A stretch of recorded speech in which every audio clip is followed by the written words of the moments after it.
Nous sommes de retour en direct dans cette édition du 7 octobre 2024 et il est désormais l'heure de retrouver les Market Movers de Marc Raffard. Bonjour Marc. Bonjour, comment allez-vous?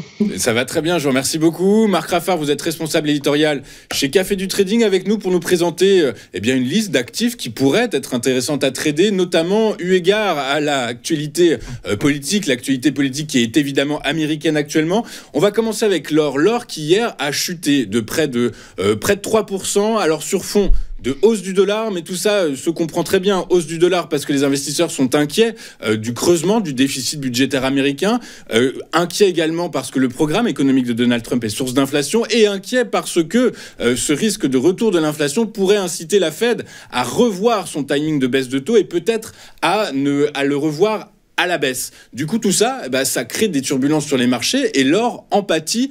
Est-ce qu'hier, c'était simplement épidermique ou ce scénario, qui est un scénario de fond, pourrait inciter l'or à continuer de regarder vers le bas, selon vous ?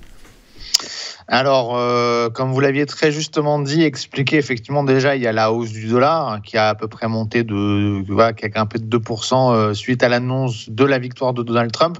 Donc, ça explique déjà en partie la baisse de l'or, mais pas seulement, puisque il y avait beaucoup de spéculation sur l'or autour justement des élections de Donald Trump. Et vous savez comment ça marche sur les marchés financiers, c'est toujours on achète la rumeur et on vend la news. Et je pense qu'il y a eu une certaine prise de bénéfice au moment de la victoire de Donald Trump.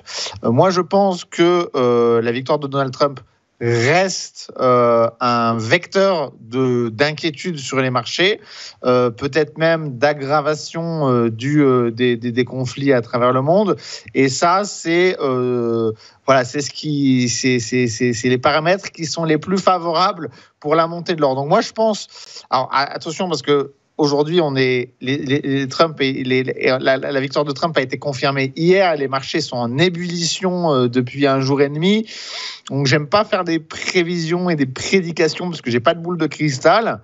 Donc, tout ce que je dis, c'est toujours à prendre avec des pincettes et au conditionnel et en fonction de ce qui va se passer dans les semaines et les mois à venir.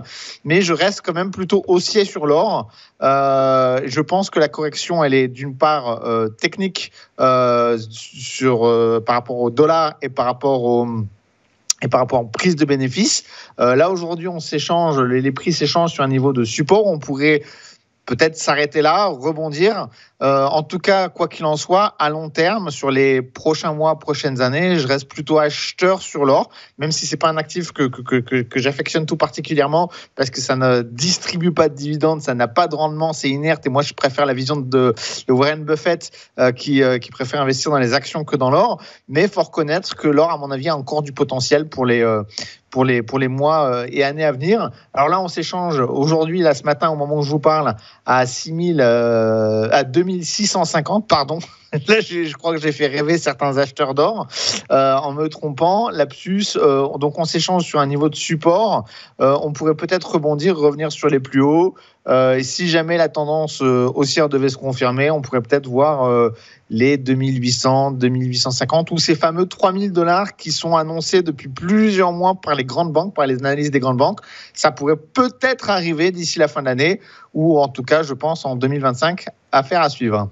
Faire à suivre, donc pour les personnes qui nous suivent, Marc Raffard, c'est 6 000 $, dans quelques mois. Voilà, du coup, voilà, c'est mieux encore que Goldman Sachs qui nous fait parfois des prédictions complètement hallucinantes.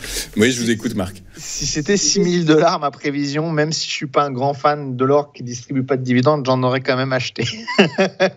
C'est clair. Mais donc, on comprend bien que c'est l'élection de Donald Trump qui est source d'incertitude, notamment sur le plan géopolitique, et donc par la force des choses, l'or pourrait continuer à revêtir son habit de valeur refuge.